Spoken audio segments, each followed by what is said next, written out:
Ya gwe nakyekomedde Kampala TV 256 nga wasalawo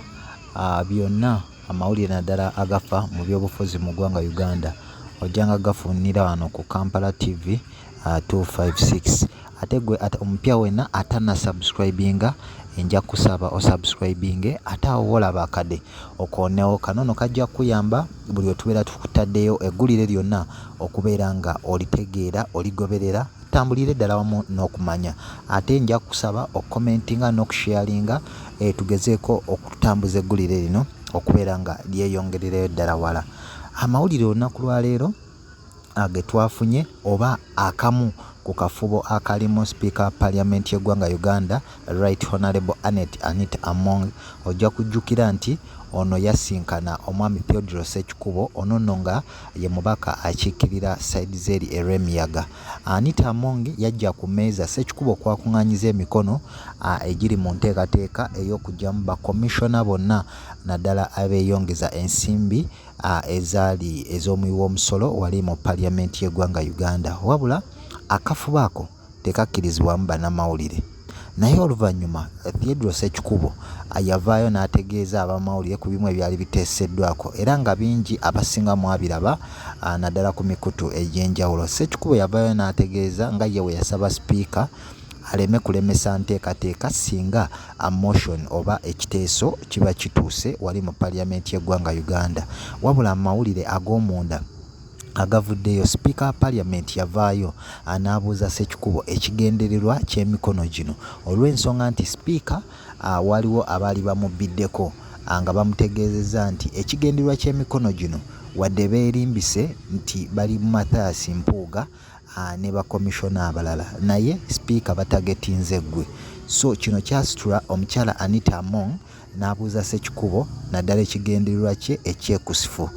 nansonga lwaki alemedde nnyo ku kyemikono kino. Ssekikubo yamunnyonnyolamu ye n'amugamba bali ku kyabulyake era Ssekikubo anaalumiriza ddala n'ategeeza nti ekigendererwa kyaffe twagala kukwatira ddala Mathias Mpuuga ono era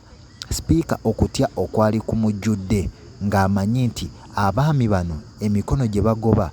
bali mu kutaayiza ye wabula Ssekikubo yavaayo n'ategeeza nti tageti yaffe eri ku Right Honorable Mathias Mpuuga komishona mu Parliament y'eggwanga Uganda ne bakomishona ba NRM bali abeeyongeza essente y'omuwi w'omusolo olw'ensonga nti nabo babeera bavumaganya ekibiina kya NRM. Ojja kujjukira nti Ssekikubo mubaka ava mu kibiina ekimanyiddwa nga ekya NRM so kino kyayongedde okuteeka Mathias Mpuuga mu kattu olw'ensonga nti Speaker kasita yakitegedde nti enteekateeka eno Ssekikubo Salo Pendi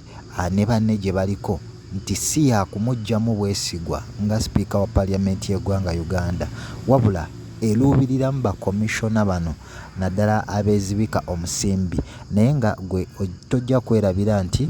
meeting eno eyakkiriza bakomishona okweyongeza omusimbi yakubirizibwa Speaker Parliament y'eggwanga Uganda Right Honorable Anita Among newankubadde nga Ssekikubo bo bavuddeyo ne bagamba ekigendererwa kyabwe kiri ku bakomishona bali kubanga emabega wonna tebaddeyo komishona yenna afuna nsimbi oba aweebwa nsimbi mu mbeera ey'okusiimibwa so bano kyabajja enviiri ku mutwe ne bagamba nti kati bw'otunuuliranga Mathias Mpuuga naddala ali ku ludda olubadde luwabula gavumenti kiki kyabeera asiimibwa nga ebisinga byonna ozze olaba abadde nga awakanya gavumenti. Ssekikubo yagattako n'agamba mu kisanja kya Mathias Mpuuga ojja kujjukira nti yalambulanga amalwaliro mu bitundu by'eggwanga eby'enjawulo mwe yavaayo n'ategeeza nga gavumenti bwetateeka ddagala mu